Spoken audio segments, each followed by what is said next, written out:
When he says no way, this is not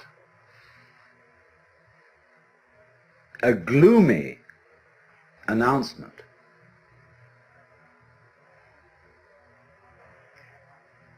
It is a very, very important communication.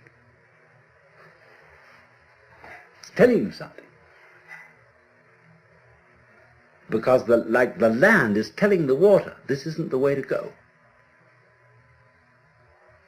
There's another way. Try over here. So in the same way, life is telling you that's not the way to go.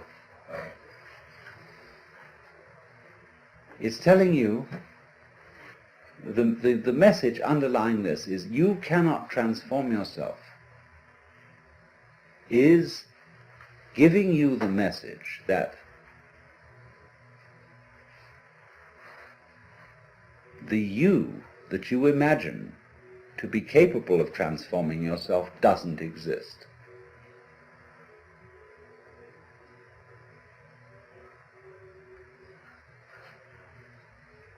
In other words, an ego, an I, separate from my emotions, my thoughts, my feelings, my experiences, who is supposed to be in control of them, cannot control them because it isn't there.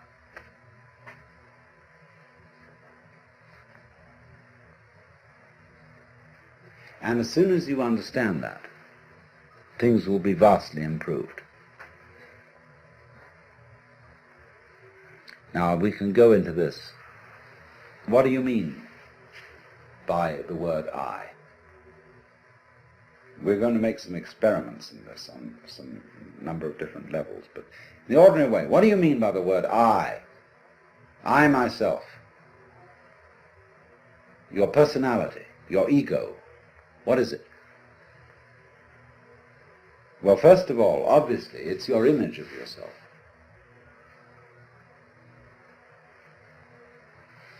It's composed of what people have told you about yourself, who you are, how they've reacted to you and given you an impression that that's the sort of person you are. It's all your education goes into this, the style of life you put on and so forth. But it's an image, it's an idea, it's your thought about yourself, and I suppose yourself is in fact not this, but is, to begin with, your total physical organism, your psychological organism, and beyond that, an organism doesn't exist as an isolated thing any more than a flower exists without a stalk, without roots, without earth. So in the same way, although we are not stalked on the ground, we are nevertheless inseparable from a huge social context of, well, to begin with, parents, siblings, people who work for us, everything. I mean, it's just impossible to cut ourselves off from a social environment, and also, furthermore, from a natural environment. We are that. There's no clear way of drawing the boundary between this organism and everything that surrounds it. And yet, the image of ourselves that we have does not include all those relationships. Our idea of personality of ourselves includes no information whatsoever about the hypothalamus, an organ of the brain, the pineal gland, really of the way we breathe, of how our blood circulates, of how we manage to form a sentence, how we manage to be conscious, how you open and close your hand. The information contained in your image of yourself contains nothing about all that. And therefore, obviously, it's an extremely inadequate image. But nonetheless, we do think that the image of self refers to something, because we have the impression, very strongly indeed, that I exist. And this isn't just an idea. We think, my God, it's a feeling. It's really substantially there in the middle of us. And what is it? What do you actually sense? Like, when you're sitting on the floor and you feel the floor is there and is real and hard. Okay, what are you sitting on the floor? What do you have the sensation of? That's you here. When you're not hitting yourself. What is it?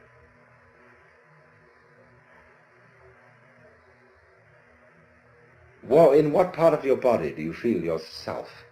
The real I existing? We can explore this very deeply, but I'm going to give you a preliminary and superficial answer. The sensation which corresponds to the image of ourselves is a chronic muscular tension.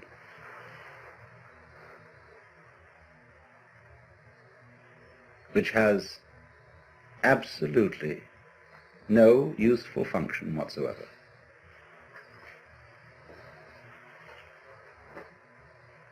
It is when you try, say, to concentrate. What do you do when you try to pay attention? When I was a little boy in school, I had sitting next to me another boy who had great difficulty in reading.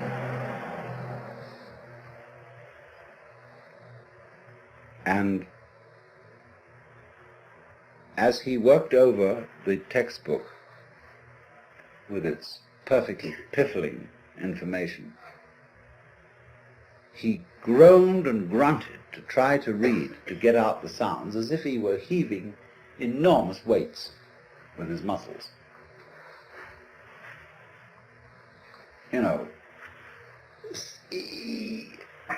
Spot, run,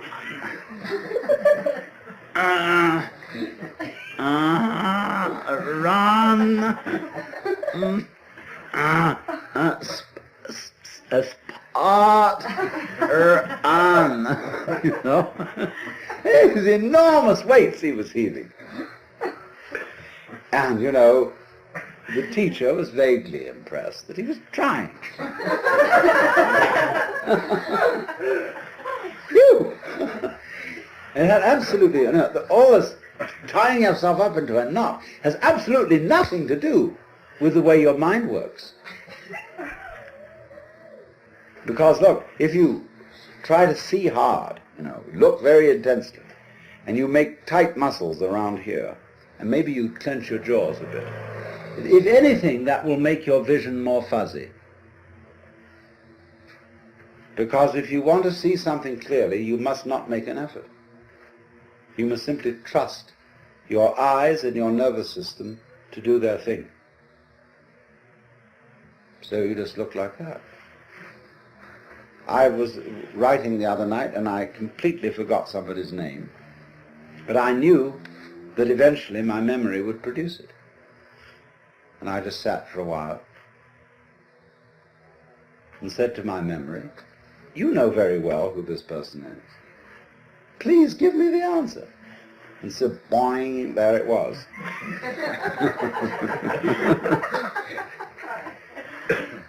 Because that's the way nerves work. They don't work by forcing them. And yet we've all been brought up to try to force our nervous activity, our concentration, our memory, our comprehension, and indeed our very love. We've tried to force it with muscles. Men will understand me if I say you cannot force by muscular effort yourself to have an erection. Women will understand me if I say you cannot force yourself with muscles to have an orgasm. It has to happen. And you must trust it to happen.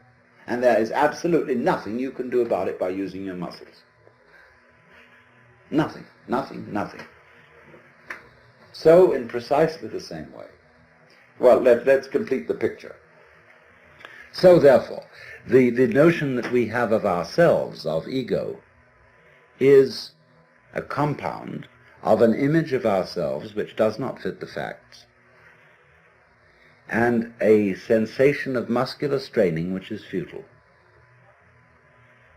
So that what you conceive to be yourself is the marriage of an illusion and a futility.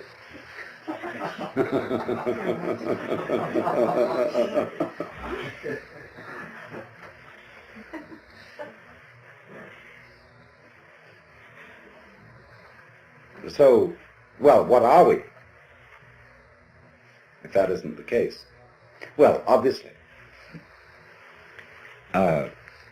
if you want to take a scientific point of view, by that mythology, then your organism, about which we know very little, and the organism, as we've seen, is inseparable from its environment. And so you are the organism environment. In other words, you are no less than the universe. Each one of you is the universe expressed in the place which you feel is here and now. You're an aperture through which the universe is looking at itself, exploring itself. And we're going to go into that much more deeply. So when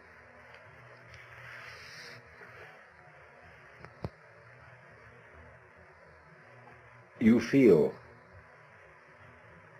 that you are a lonely,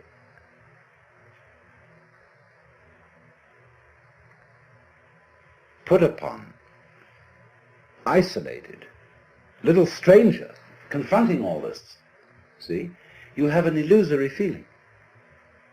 Because the truth is the reverse. You are the whole works that there is, that always was and always has been and always will be. Only, just as my whole body has a little nerve end here, which is exploring and which contributes to the sense of touch, you are just such a little nerve end for everything that's going on. Just as the eyes serve the whole body and help it to find its way around, so you are, as it were, serving the whole universe. You're a cell in it.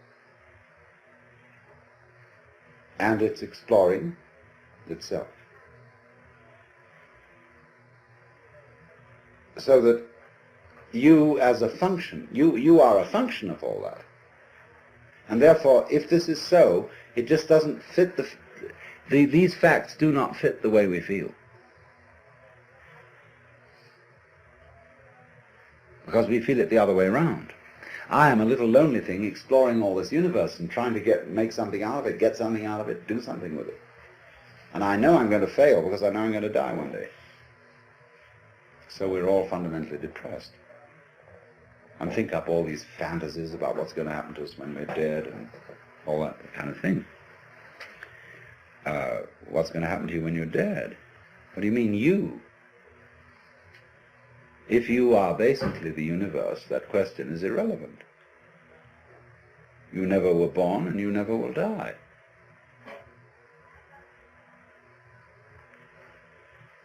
Because what there is you. And that should be absolutely obvious. But it is not obvious at all. That should be the simplest thing in the world. That you, the I, is what has always been going on and always will go on forever and ever. But we have been bamboozled by religionists, by politicians, by fathers and mothers, by all sorts of people to tell us, you're not it. And we believed it. So, do you see now why, if I put it to you in this very negative way, you can't do anything to change yourselves, to become better, to become happier. to become more serene, to become mystics or anything. If I say you can't do a damn thing, can you understand this negative statement in a positive way? What I'm really saying is that you don't need to.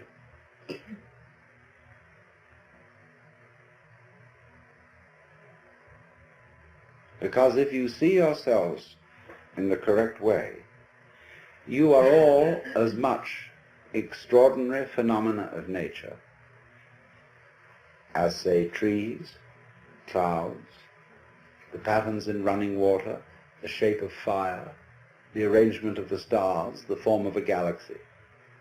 You are all just like that.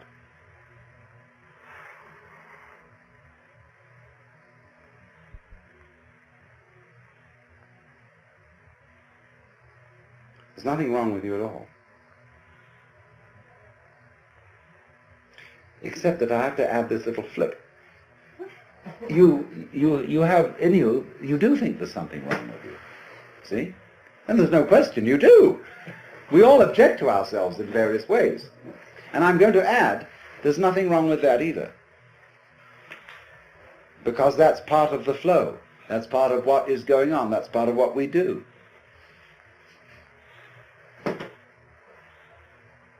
So I don't, you see, what I'm actually going to do is I'm going to deliver you from a sense of guilt.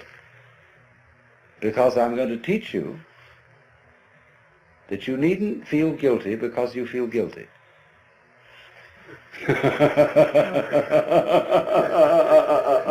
Of course you feel guilty. It's like someone put a match on you and you feel hot. So they taught you as a child to feel guilty, and you feel guilty. They say, well, if someone comes along and says, well, you shouldn't. It's not the point. I'm going to say, not that you shouldn't, but that you do, and don't worry about it. And if you want to say further, but I can't help worrying about it, I'm going to say to you, okay, worry about it. This is the principle called in Japanese judo, meaning the gentle way. Go along with it, go along with it, go along with it.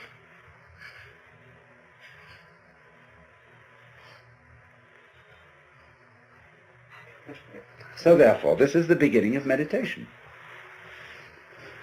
You don't know what you're supposed to do. What can you do? Well, if you don't know what you're supposed to do, you watch. You simply watch what's going on. Like, say, somebody plays music. You listen, and you just follow those sounds. And eventually, you understand the point of the music. The point cannot be explained in words, because music is not words. But after a while, in listening to any music, you will understand the point of it. And that point will be the music itself.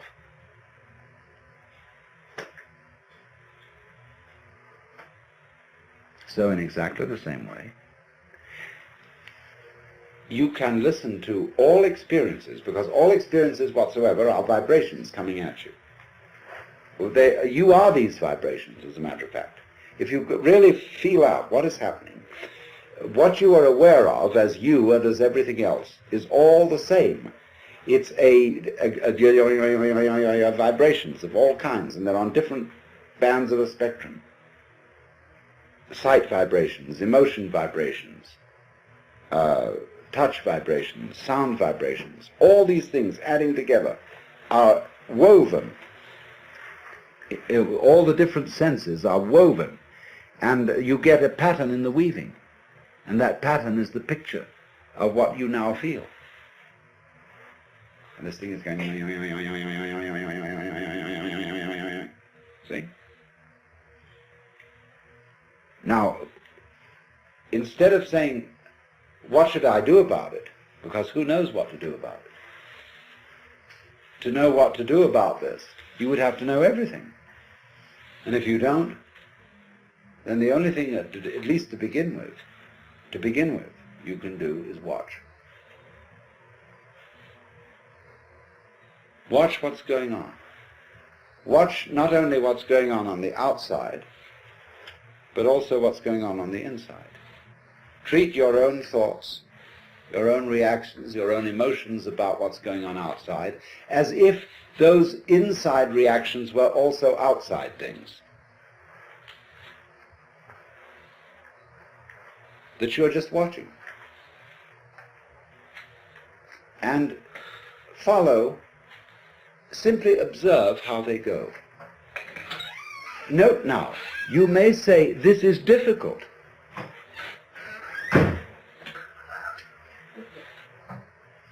I am bored by watching what is going on. Let's say you sit quite still and you are simply observing what is happening. All the sounds outside, all the different shapes and lights in front of your eyes, all the feelings on your skin, inside your skin, belly rumbles, thoughts going on inside your head, chatter, chatter, chatter. I ought to be writing a letter to so-and-so. I should have done this, that all this bilge going on. See, you just watch it. But then you say to yourself, but this is boring. Now, watch that too. What is it? What kind of a funny feeling is it that makes you say, but this is boring? Where is it? Where do you feel it? I should be doing something else instead. What's that feeling? What part of your body is it in? Is it in here? Is it in here? Is it in the soles of your feet? Where is it? Boring. The feeling of boredom can be very interesting if you try to look it out. So you simply watch at everything going on without attempting to change it in any way, without judging it, without calling it good or bad. You watch it. And that is the essential process of meditation.